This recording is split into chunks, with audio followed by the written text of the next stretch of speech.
Hello everyone, कैसे हैं आप सब। एग्जाम ट्रिक्स में आपका स्वागत है। मेरा नाम महेश सोनी है। मैं आज आपको 29 जनवरी 2026 का करंट अफेयर पढ़ा रहा हूँ। देखो, ये करंट अफेयर की एक नई सीरीज़ है जहाँ पर अगर आप किसी भी बैंकिंग एग्ज़ाम से जुड़े हुए एग्ज़ाम्स, बैंकिंग हो गया, एसएससी का कोई सा भी एग्ज़ाम, इंश्योरेंस हो गया, कोई और भी ऐसी चीज़ें जहाँ पर करंट अफेयर की चीज़ें आती हैं, उसके लिए बहुत ही इंपॉर्टेंट आपका ये सेट होगा। आपको मैं कोशिश करूँगा कि इस पर वीडियो वीडियो लगातार कंटिन्यू प्रोवाइड करता रहूँ। ठीक है, आप अपना सपोर्ट ज़रूर बना के रखना और बताना कि आपको ये करंट अफेयर की सीरीज़ कैसी लग रही है। राइट, चलते हैं। देखो, शुरू करते हैं करंट अफेयर आज का पहला। उससे पहले अगर आप चैनल पर नए हैं तो वीडियो को लाइक करके चैनल को सब्सक्राइब जरूर कर लें। देखो, एएससी अर्जुन नाम का एक इंडियन रेलवे ने ह्यूमनॉइड सिक्योरिटी रोबोट लॉन्च किया है। क्या है उसका नाम, क्या है? एएससी अर्जुन। ये ह्यूमनॉइड है, न्यू ह्यूमनॉइड सिक्योरिटी रोबोट है, जिसको लॉन्च किया, किसने लॉन्च किया है? इंडियन रेलवे ने लॉन्च किया है। आपको पता है कि आपके एग्जाम में किस किस टाइप के क्वेश्चन आते हैं और कैसे कैसे क्वेश्चन आते हैं। उस पर एक पर्टिकुलर टॉपिक से आप समझ लो कि 10 से 12-15 क्वेश्चन बन सकते हैं या और इससे भी ज़्यादा। तो इस तरीके से कि आप इनको एक एक चीज़ याद रखना कि उसका नाम क्या है। एएससी अर्जुन नाम है क्या? एक ह्यूमनॉइड सिक्योरिटी रोबोट है जिसको इंडियन रेलवे ने लॉन्च किया है। उसके बारे में और देखते हैं।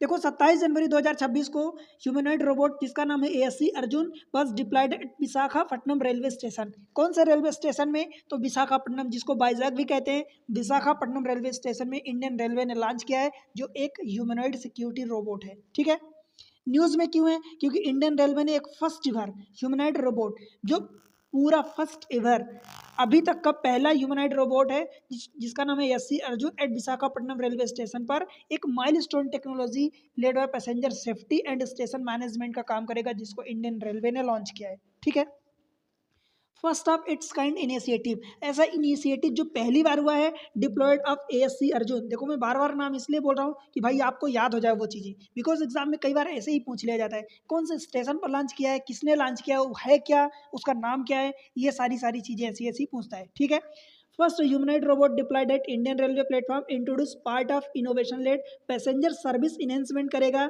Security surveillance and crowd management करेगा, designation to function alongside the human personnel. देखो, एक चीज ध्यान रखना, नॉट रिप्लेस देम, मतलब ह्यूमन पर्सोनल जो है उनके साथ साथ काम करेगा, उनको रिप्लेस नहीं करेगा। पता चला क्वेश्चन में आपसे ऐसा पूछ दे कि ह्यूमन को पूरी तरह से रिप्लेस कर देगा। नहीं भाई, ह्यूमन को रिप्लेस नहीं करेगा, उनके साथ साथ उनकी हेल्प करने के लिए काम करेगा। ठीक है, this initiative highlight Indian railway shift towards the smart station ecosystem. Right, आप समझ सकते हैं। Indigenous deployment and institutional role, इसका रोल क्या क्या है? देखो, और लॉन्च किसने किया है? रेलवे ने तो किया है, इंडियन रेलवे, ठीक है, परंतु डेवलप्ड बाय रेलवे प्रोटेक्ट, आपको आरपीएफ, जिसको आप आरपीएफ बोलते हो, रेलवे प्रोटेक्शन फोर्स, इसने लॉन्च किया है। ठीक है, कहाँ? विशाखापट्टनम रेलवे स्टेशन में, with focus local operational requirement. ठीक है, innovation capacity with in the Indian security force, align broader इसका जो है आत्मनिर्भर भारत विजन, इसका ब्रॉडर थीम होगा। और क्या क्या करने वाला है? देखो, security surveillance and AI capability इसमें होगी, सब कुछ ये करेगा। ये robot significantly enhance the station security through advance technology. अब क्या क्या होगा देखो इसमें, एक तो ये फेस रिकॉग्निशन सिस्टम होगा, जो जैसे कि पैसेंजर जाते हैं या जो भी वहाँ पर पब्लिक जाती है स्टेशन में, उनके फेस को रिकॉग्नाइज करेगा। AI based crowd monitoring during the peak passenger hour, एक पीक टाइम होता है, जैसे कि जब ट्रेनें आती हैं तो हर स्टेशन का एक पीक टाइम होता है, तो वहाँ पर क्राउड को भी मैनेज करेगा, उनकी फेस रिकॉग्निशन करेगा। Real time connectivity with RPF, railway protection force. ठीक है, रियल टाइम कनेक्टिविटी होगी आरपीएफ कंट्रोल रूम से। Support proactive threat detection and response, अगर कोई थ्रेट डिटेक्शन भी होगा तो उसको डिटेक्ट कर लेगा, मतलब कि अगर होने वाला होगा। राइट, तो आप समझ गए कि एएससी अर्जुन उसका नाम है। अब आगे देखते हैं। देखो, passenger assistant and interactive feature, जैसे कि अगर आपसे लैंग्वेज पूछता है कि कौन कौन सी लैंग्वेज में ये अनाउंसमेंट होगा, तो इंग्लिश, हिंदी एंड तेलुगु। तेलुगु क्यों? भाई आप जानते हो कि विशाखापट्टनम आंध्र प्रदेश में आता है और आंध्र प्रदेश की लैंग्वेज तेलुगु है, तो हिंदी इंग्लिश तो ठीक है, तेलुगु में भी अनाउंसमेंट होगा। Right, proactive real time information guidance to passenger, interact and friendly gesture like नमस्ते करेगा। Design to be approachable, user friendly होगा, किसी भी टाइप की कोई प्रॉब्लम इसमें नहीं होने वाली। इसमें क्या होगा कि ऑटोनोमस पेट्रोलिंग होगी, पेट्रोलिंग ऑटोनॉमस होगी, मतलब आपको बताना नहीं पड़ेगा, वो ऑटोनॉमस पेट्रोल करेगा। यहाँ पर पेट्रोल का मतलब कि देख रेख, मतलब कि चौकीदारी टाइप का।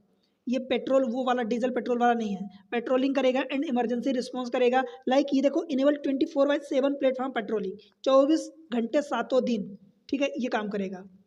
आगे देखते हैं कुछ इसमें समरी देखते हैं। देखो बहुत सारी चीज़ें होती हैं, पर आप एक बार ध्यान से पढ़ो ताकि उससे जुड़ी हुई चीज़ें कुछ भी पूछे तो आपसे बन जाए एग्जाम में। इसकी समरी जान लो कि देखो, डिप्लॉयमेंट ऑफ ह्यूमनाइड रोबोट है ASC अर्जुन, उसका नाम है विशाखापट्टनम रेलवे स्टेशन में। किसने डेवलप्ड किया है? देखो डेवलप किसने किया है, तो रेलवे प्रोटेक्शन फोर्स RPF ने किया है, और ये इंडियन रेलवे का काम है। लाइक की function security surveillance and passenger assistant करेगा। टेक्नोलॉजी यूजेस में AI का काम रहेगा, artificial intelligence, face recognition and autonomous navigation. Navigation मतलब वही पेट्रोलिंग।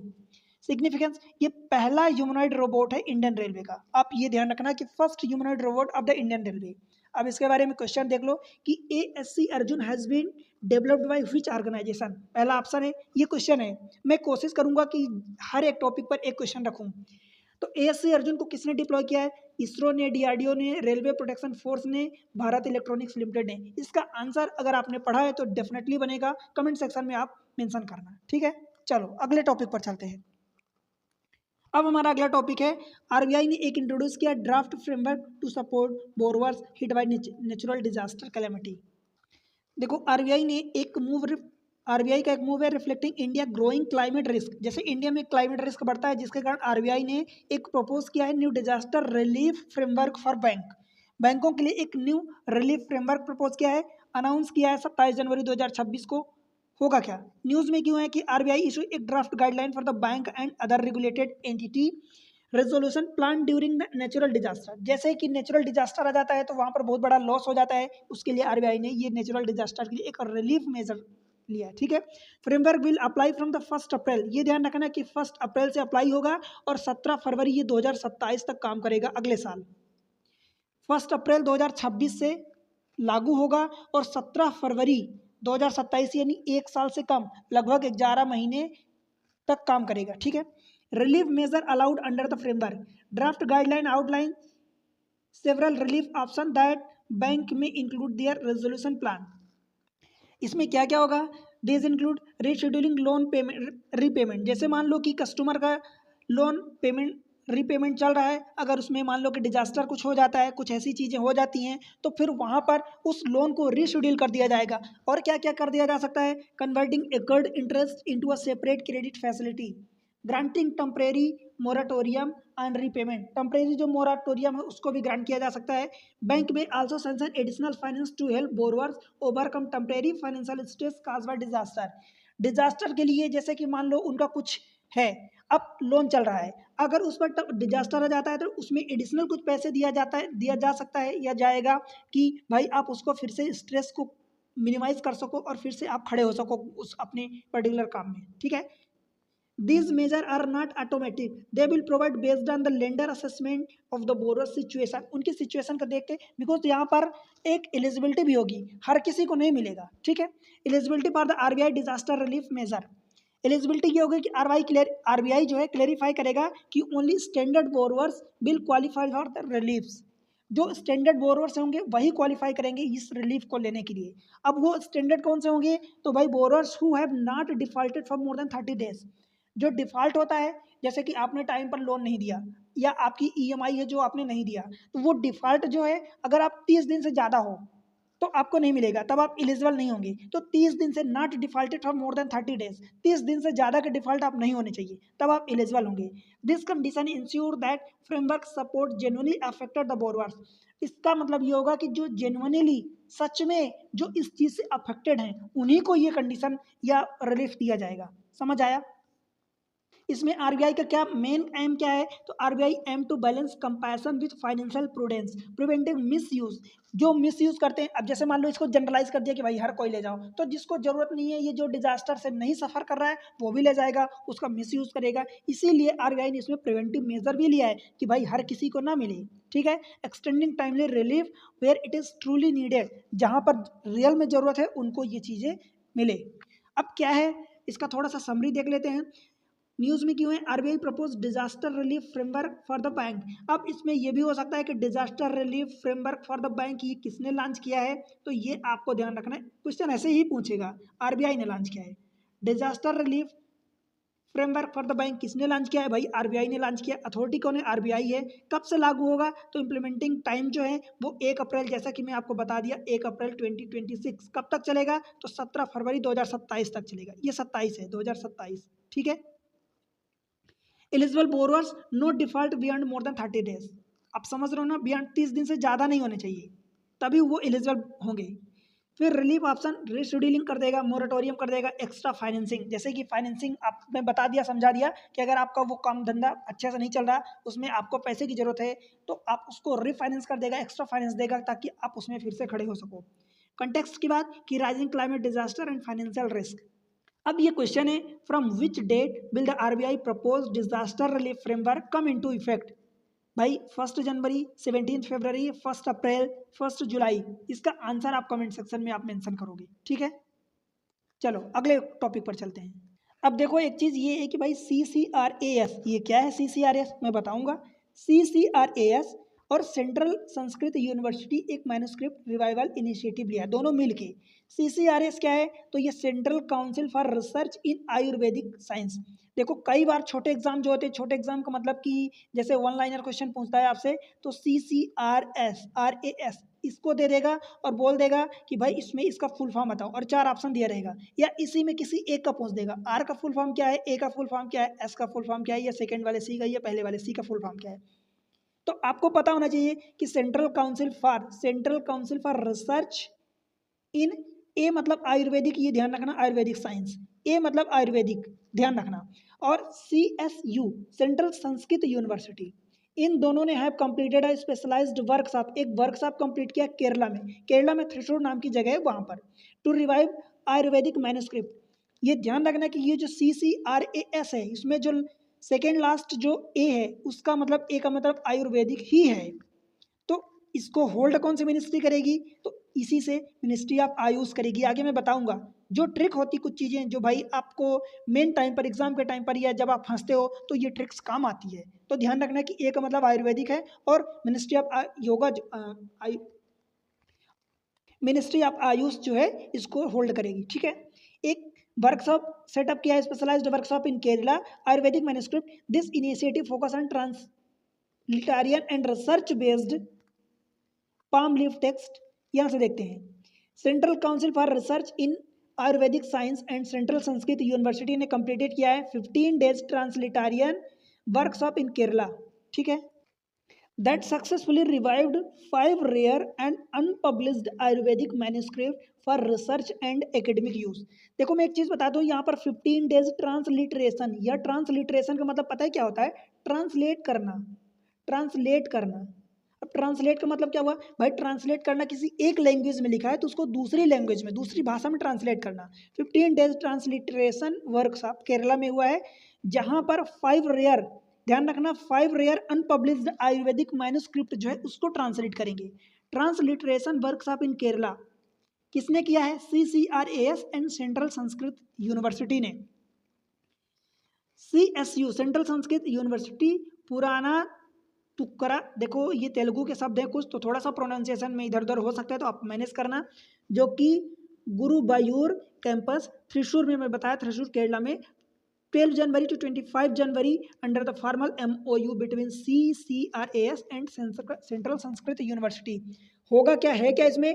33 scholar participated. ध्यान रखना 33 स्कॉलर इसमें पार्टिसिपेट कर रहे हैं, जिसमें से 18 आयुर्वेदिक के हैं। जो पहला वाला CE, आप ऐसा समझो कि CCRAS है, तो 18 इसके हो गए, एंड 15 संस्कृत स्कॉलर, यानी Sanskrit scholar university, central Sanskrit university, इसके 15 हैं और इसके 18 हैं, टोटल 15 18 33 हो गए, 33, ठीक है। Programme promoted an interdisciplinary approach to manuscript study. कुल मिला के ये होगा भाई कि इसमें जो है 5, क्या क्या 5 हैं भाई? 5 रेयर अनपब्लिश्ड आयुर्वेदिक मैन्युस्क्रिप्ट है, उन्हीं को ट्रांसलेट करना।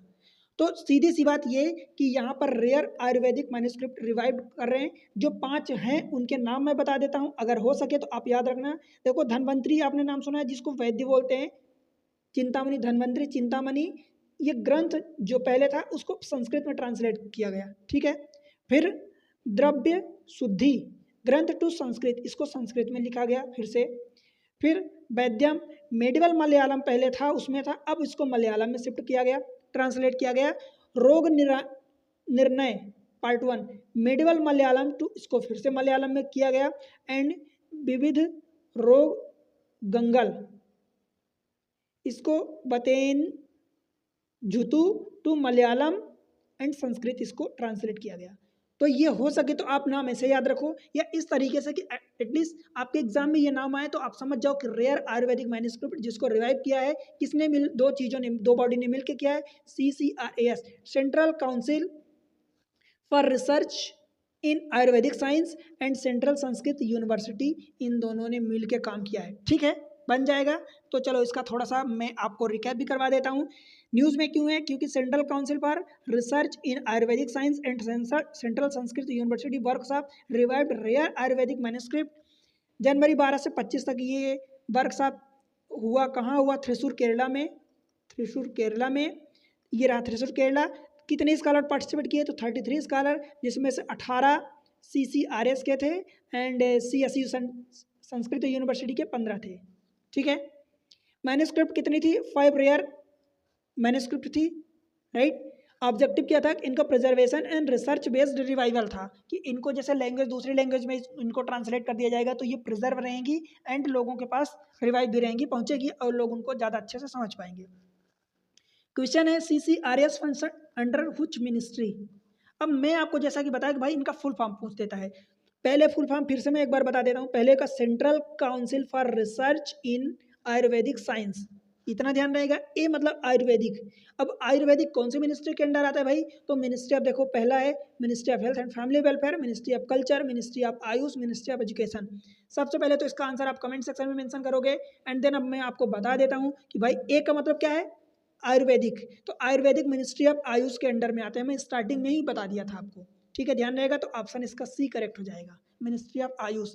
अब आयुष का भी फुल फॉर्म होता है AYUS, ठीक है, क्या होता है, आयुर्वेदिक योगा, योगा एंड नेचुरोपैथी होता है। फिर यूनानी यू से, एस से सिद्धा और एच से होम्योपैथी, याद रहेगा, आयुर्वेदिक योगा एंड नेचुरोपैथी, यूनानी, सिद्धा एंड होम्योपैथी, तो ये ध्यान रखना, समझ आया। अगले टॉपिक की ओर बढ़ते हैं। देखो इकोनॉमिक सर्वे के बारे में बात करते हैं कि भाई इकोनॉमिक सर्वे और एक बजट होता है, इन दोनों के बारे में बात करते हैं। तो सबसे पहले ये जान लो कि इकोनॉमिक सर्वे एक एनुअल डॉक्यूमेंट्स होता है prepared by department of economic affair. कौन प्रिपेयर करता है, DEA, department of economic affair prepare करता है, और ये आता कहाँ है, मिनिस्ट्री ऑफ फाइनेंस के अंडर में आता है, ये ध्यान रखना। आपसे ये जो अभी रिसेंट की चीज़ें कई बार रिसेंट की नहीं पूछता, इसके बैकग्राउंड में जाके, बैकग्राउंड का मतलब कि इकोनॉमिक सर्वे कौन रिलीज करता है ये आपसे पूछ देगा, तो department of economic affair release करता है। Department of economic affair ministry of finance के अंडर में आता है, ठीक है, under the supervision of chief economic adviser. ये तो मिनिस्ट्री हो गई। चीफ इकोनॉमिक एडवाइजर ये एज अ पर्सन काम करते हैं, ठीक है, आपको पता है इंडिया में। तो चीफ इकोनॉमिक एडवाइजर के सुपरविजन में ministry, department of economic affair, ministry of finance के अंडर में जो आता है वो इकोनॉमिक सर्वे एनुअल डॉक्यूमेंट्स होता है जिसको प्रिपेयर करते हैं, राइट।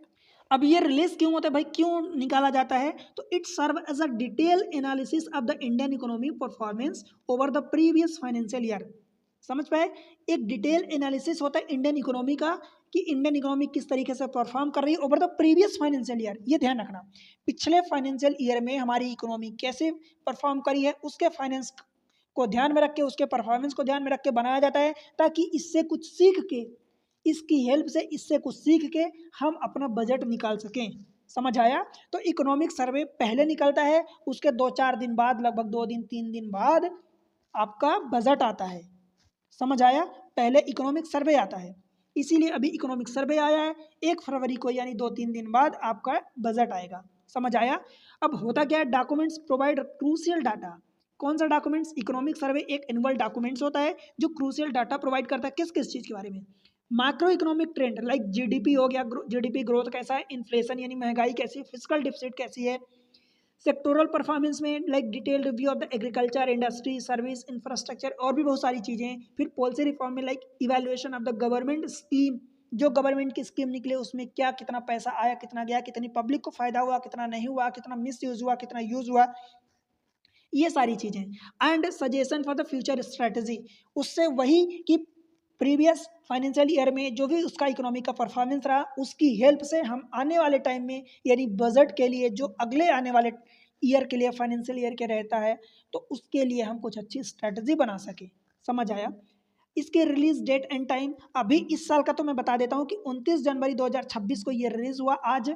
और हुआ क्या कि अब देखो बजट, बजट जो है ये प्रीवियस डाटा होता है, इकोनॉमिक सर्वे प्रीवियस डाटा होता है और बजट जो होता है हमारा आगे फ्यूचर डाटा होता है। फ्यूचर मीन्स आगे के लिए जो भी होता है। तो बजट आप ऐसे समझ लो कि बजट मतलब पैसा आता है तो पैसा भाई जो आ रहा है तो अब आगे खर्च होगा ना, कि रेलवे के लिए इतना जा रहा, हाउसिंग के लिए इतना जा रहा, रूरल डेवलपमेंट के लिए इतना जा रहा, वाटर के लिए इतना जा रहा है, तो वो चीज़ आगे आने वाले टाइम के लिए है। आपको आप ऐसा भी समझ सकते हो। तो ये 1 फरवरी 2026 को निकलेगा। ठीक है। अब एक चीज़ इसमें ये है कि कई बार आपसे क्वेश्चन में ये पूछ देता है कि भाई ये क्या जो इकोनॉमिक सर्वे एंड बजट है हमारा हमेशा से मतलब प्रीवियसली हमेशा से क्या ये अलग अलग निकाला जाता था? तो नहीं। इसको जानना ये है कि ओरिजिनली मतलब स्टार्टिंग में ये क्या था कि दोनों एक साथ निकाले जाते थे, बजट एंड इकोनॉमिक सर्वे दोनों एक साथ निकाले जाते थे 1950-51 से। मतलब स्टार्टिंग से जब हमें हम रिपब्लिकन हुए, सॉवरेन हुए हमारी कंट्री, तब से ही 1950-51 से ये दोनों एक साथ निकाले जाते थे। लेकिन उसके बाद 1964 में इन दोनों को अलग कर दिया गया क्योंकि वहाँ पर मोर objective debate and analysis of the economy before the financial plan. कहने का मतलब ये हुआ कि पहले जो हमने पीछे कुछ गड़बड़ी की है, कुछ अच्छा किया है, उससे हम सीख के आगे आने वाले टाइम में कुछ अच्छा हम प्लान कर सकें, जिसके लिए पहले इकोनॉमिक सर्वे निकाला जाता है एंड देन बजट प्रेजेंट किया जाता है। ठीक है भाई। कुछ इसके की फीचर होते हैं of the economic survey, like data driven analysis. यही चीज़ें हैं कि भाई हमारा डाटा ड्रिवन एनालिसिस हम करें कि हमारा पीछे कैसा रहा हर मामले में, एम्प्लॉयमेंट कैसा रहा, एक्सपोर्ट कैसा रहा, मॉनेटरी मैनेजमेंट कैसा रहा, लाइक फिर फ्यूचर आउटलुक। अब इसी की हेल्प से तो हम आगे सीखेंगे कि भाई हमने ये गलती की, ये अच्छा किया, तो फ्यूचर में हम उसकी हेल्प से कि हमारा जीडीपी क्या होगा, हमारी मॉनेटरी मैनेजमेंट क्या होगा, फिजिकल डिफिसिट है तो उसको हम कैसे इंप्रूव करें कि फिजिकल सरप्लस की ओर हम जाएं, राइट। पॉलिसी सजेशन, कुछ सजेशन वहाँ से ले सकें, थीम बेस्ड, ये सारी चीज़ें हैं। ठीक है। अब देखो why it is released before budget. समझ आया क्यों इसको पहले रिलीज किया जाता है बजट के पहले? Releasing economic survey prior to budget ensure transparency. It helps parliamentary and republic and public understand the current economic context such as inflation spike, sectoral slowdown, providing a logistic backdrop for financial decision announcement in the budget. Right? कहने का मतलब यही हुआ जो मैं आपको समझा दिया हूँ कि भाई इसको पहले इसीलिए प्रेजेंट किया जाता है ताकि वहाँ से कुछ चीज़ें हम सीख सकें, ट्रांसपेरेंसी मिल सके, पब्लिक एंड पार्लियामेंटारियन जो हमारे लीडर बैठे हैं वो सब समझ सकें करंट इकोनॉमिक कंटेक्स्ट क्या है, इसमें इन्फ्लेशन कहाँ जा रही है, सेक्टोरल पर्टिकुलर सेक्टर में क्या स्लो डाउन हो रहा, क्या ग्रोथ हो रही, उसके हिसाब से हम आगे आने वाले टाइम के लिए प्लान कर सकें। That is called budget. ठीक है। अब इसमें कुछ इकोनॉमिक सर्वे एंड यूनियन जो बजट होता है उसमें कुछ डिफरेंसेस होते हैं, उसको समझ लेते हैं बिकॉज कई बार चीज़ें आ जाती हैं आपके एग्जाम में। तो भाई फीचर आप समझ लो कि इकोनॉमिक सर्वे ये यूनियन बजट है। नेचर जो होता है इकोनॉमिक सर्वे एक एनालिटिकल रिपोर्ट होती है जिसको रिपोर्ट कार्ड भी आप बोल सकते हो। क्यों? क्योंकि ये पीछे के टाइम का था तो एनालिटिकल रिपोर्ट आप इसको बोल सकते हो, रिपोर्ट कार्ड बोल सकते हो। लेकिन यूनियन बजट क्या होता है? यूनियन बजट का दूसरा नाम फाइनेंशियल स्टेटमेंट भी होता है, ये ध्यान रखना। यूनियन बजट यानी बजट जिसको आप बोलते हो तो बजट यूनियन गवर्नमेंट निकालती है, हालांकि स्टेट गवर्नमेंट भी निकालती है, वो पर्टिकुलर अपने स्टेट का होता है। यूनियन का जो निकलता है वो पर्टिकुलर हर डिपार्टमेंट के लिए, हर मिनिस्ट्रीज के लिए अलग अलग निकलता है, राइट। तो यूनियन बजट को दूसरे शब्दों में फाइनेंशियल स्टेटमेंट भी बोलते हैं। और फाइनेंशियल स्टेट का मतलब एक प्लान होता है कि हमने इकोनॉमिक सर्वे से जो भी सीखा अब हम उसको आगे कैसे प्लान करें। पर्पस क्या होता है? Review past performance. देखो इकोनॉमिक सर्वे का मतलब past performance and suggest policy. Past का परफॉर्मेंस कैसा रहा और आने वाले टाइम के लिए आप पॉलिसी सजेस्ट करोगे। फिर अब यूनियन बजट में क्या होता है? Allocate resources. रिसोर्सेस अलोकेट करने का मतलब एंड अनाउंसेस टैक्सेस। आप बोलते हो ना कि इस बार फाइनेंस मिनिस्ट्री ने इतना टैक्स लगा दिया, रेलवे को इतना पैसा 50,000 करोड़ दे दिया कि रेलवे यहाँ यहाँ रेलवे का नेटवर्क बने। ऐसे सभी मिनिस्ट्री के लिए होता है। तो वही कि ये रिसोर्सेज को अलोकेट करते हैं। और जो टैक्सेस होते हैं, टैक्सेस बढ़ाया जाए, घटाया जाए, किसको टैक्स के अंडर में रखा जाए, किसको जीएसटी के अंडर में रखा जाए, किसको जीएसटी नील कर दिया जाए, ये सारी चीज़ें यहाँ पर यूनियन बजट में प्लान की जाती हैं, निर्णय लिया जाता है, अनाउंस किया जाता है, राइट। तो आप यहीं से समझ सकते हो कि इकोनॉमिक सर्वे में जब रिव्यू पास्ट परफॉर्मेंस है तो भाई ये बाइंडिंग नहीं होता, ये केवल एडवाइजरी होता है, मतलब आपको सजेस्ट किया जाता है। और यूनियन बजट जो होता है वो लीगली बाइंडिंग होता है after passing the parliament. Parliament जब बजट पास करती है तो ये लीगली बाइंडिंग हो जाता है कि जैसे इस पे इतना टैक्स लगेगा तो वो आपको देना ही रहेगा, राइट। फोकस क्या होता है कि इकोनॉमिक ट्रेंड एंड चैलेंजेस, मतलब ये पीछे की चीजें जो होती हैं उसका ट्रेंड बताता है। भाई ट्रेंड यही बताएगा जो पीछे अब तक हो चुकी हैं, आगे आने वाले टाइम के लिए तो हमें नहीं पता कि क्या होगा। तो पीछे का इकोनॉमिक ट्रेंड एंड चैलेंजेस बताता है। जो यूनियन बजट है वो गवर्नमेंट का रेवेन्यू एंड एक्सपेंडिचर बताता है कि गवर्नमेंट का कितना रेवेन्यू किस फील्ड में होगा, कितना एक्सपेंडिचर होगा, राइट। प्रेजेंट कौन करता है, तो जैसा कि मैं बताया कि चीफ इकोनॉमिक एडवाइजर जो मिनिस्ट्री ऑफ फाइनेंस यानी department of economic affair present करते हैं, ठीक है। मिनिस्ट्री ऑफ फाइनेंस के अंडर में ये प्रेजेंट करते हैं इकोनॉमिक सर्वे। और बजट को फाइनेंस मिनिस्टर, जैसे कि अभी प्रेजेंट में निर्मला सीतारमन है हमारी फाइनेंस मिनिस्टर, वो प्रेजेंट करते हैं, ठीक है। अब इसका थोड़ा सा मैं आपको और बता देता हूँ डिटेल में एक चीज़ें, हालांकि आपने समझ लिया। अब देख लेते हैं दूसरा टॉपिक। देखो, एक हमने who back juicy rice, juice पे, अब आप इसको कुछ और भी जस पे या जूस पे प्रोनाउंस कर लो, Juspay rise to unicorn status. Unicorn का समझते हो मतलब कि $1 billion.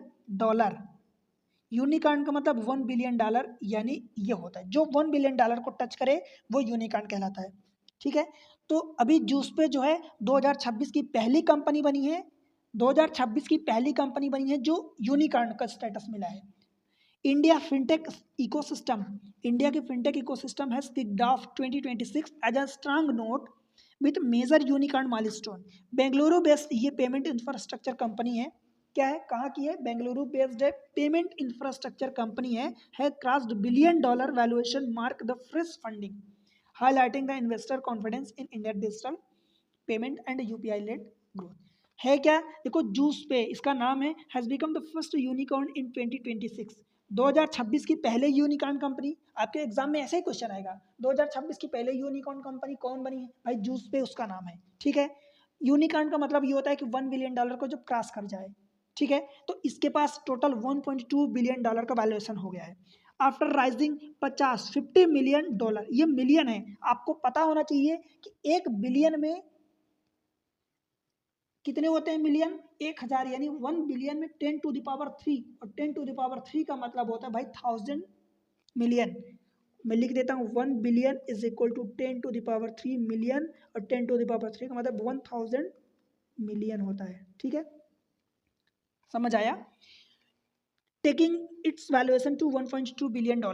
Juspay rise 50 million, और $50 मिलियन का मतलब लगभग 415 करोड़ होता है इंडियन रुपीज में। एक West Bridge Capital through mix of a primary and secondary capital, secondary component allowed early investor and implied holding. ये सारी चीजें आपके काम की नहीं है, बस आप ये ध्यान दो कि why is in this news. पहले 2026 की पहले यूनिकॉर्न कंपनी बनी है कौन, जूस पे, नाम ध्यान रखना बिल्कुल, जूस पे, आप समझ लो कि जूस पी रहे हो, ऐसा कुछ नाम है, ठीक है। याद करने के लिए हमारे पास ट्रिक, हम जो भी ट्रिक लगा सकें बस वो हम लगा लेते हैं। स्टार्टअप का नाम है जूस पे। फंडिंग राइज अभी $50 मिलियन की राइज हुई है, टोटल वैल्यूएशन इसका रीच होके पहुंच गया है, मतलब 1 बिलियन को क्रॉस करके $1.2 बिलियन हो गया। 1.2 बिलियन का मतलब होता है कि $1200 मिलियन, ठीक है। इन्वेस्टर कौन था, ये जो 50 मिलियन का इन्वेस्ट किया है, तो वेस्ट ब्रिज कैपिटल, ध्यान रखना है, वेस्ट ब्रिज कैपिटल ने $50 मिलियन का इन्वेस्टमेंट किया है, और इसकी वजह से 1.2 बिलियन, दैट मीन्स कि 2026 की पहली यूनिकॉर्न कंपनी बन गई है, ठीक है। इसका फाउंडेशन कब हुआ था भाई, 2012 में हुआ था। कोर सेक्टर क्या है कि फिनटेक एंड पेमेंट इंफ्रास्ट्रक्चर की कंपनी है, समझ आया। एक चीज ये ध्यान रखना है कि विद दिस फंडिंग जूस पे हैज बिकम द इंडिया की 127th यूनिकॉर्न, 127वीं यूनिकॉर्न कंपनी बनी है इंडिया की, reinforcing the momentum in the country in the fintech sector. Fintech sector में 127वीं, अगर याद रख सको तो ध्यान रखना, 127th कंपनी बनी है to reaching the unicorn status. Which Indian, ये क्वेश्चन है, which Indian startup become the first unicorn of 2026, 2026 की पूछ रहा है। रजोर पे, पेटीएम, जूस पे, फोन पे। अब आप यहाँ से आंसर जरूर दे पाओगे, इसका आंसर कमेंट सेक्शन में मेंशन करना। एक चीज और देखो भाई, मैं कोशिश कर रहा हूँ देखो कि आपको चीजें जो है नंबर ऑफ एस्पेक्ट यानी नंबर ऑफ टॉपिक में ज़्यादा कवर करूँ या ना करूँ। अगर मैं ज़्यादा मान लो कवर कर लिया, उसके बारे में कुछ डिटेल नहीं बताया, तो आपको अगर डायरेक्ट क्वेश्चन आया तो कर लोगे, नहीं तो अदरवाइज नहीं करोगे। और अब मोस्ट प्रोबेबली समझो कि भाई अगर सिर्फ आप एक लाइन के क्वेश्चन को पढ़ रहे हो, आप समझो कि अगर वन लाइनर क्वेश्चन को रीड कर रहे हो, आप पढ़ रहे हो, तो क्या आप अंदाजा लगा सकते हो कि भाई वही वन लाइन क्वेश्चन जो आपने एक लाइन पढ़ी है सेम क्वेश्चन आ जाएगा क्या आपको आपके एग्जाम में? भाई बहुत कम चांस है, 2%, 5%, 3% चांस है, इससे ज़्यादा नहीं है। इसलिए आप उस पर्टिकुलर चीज़ के बारे में उतना पढ़ो कि उसके बारे में उससे घुमा फिरा के जो भी क्वेश्चन पूछे वो आप कर लो, ठीक है? तो ये अभी और भी आपको वीडियो ऐसे मिलते रहेंगे, बस आप अपना सपोर्ट जरूर बनाओ। सपोर्ट बनाने के लिए आप चैनल को सब्सक्राइब कर लो, वीडियो को लाइक कर दो और अपने सारे दोस्तों के साथ शेयर कर दो।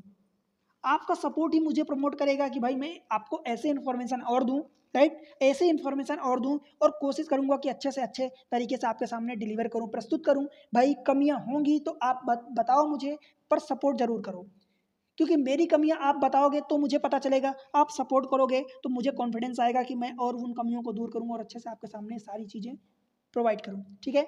और यहीं इसी चैनल पर आपको मैथमेटिक्स, रीजनिंग और भी जीएस की जो टॉपिक है, उस डीआई, ये सारी चीज़ें आपको प्लेलिस्ट में मौजूद हैं, आप एक बार जाके देखो और फ़ायदा उठाओ, ठीक है? बताना कमेंट सेक्शन में। मिलते हैं, बाय बाय।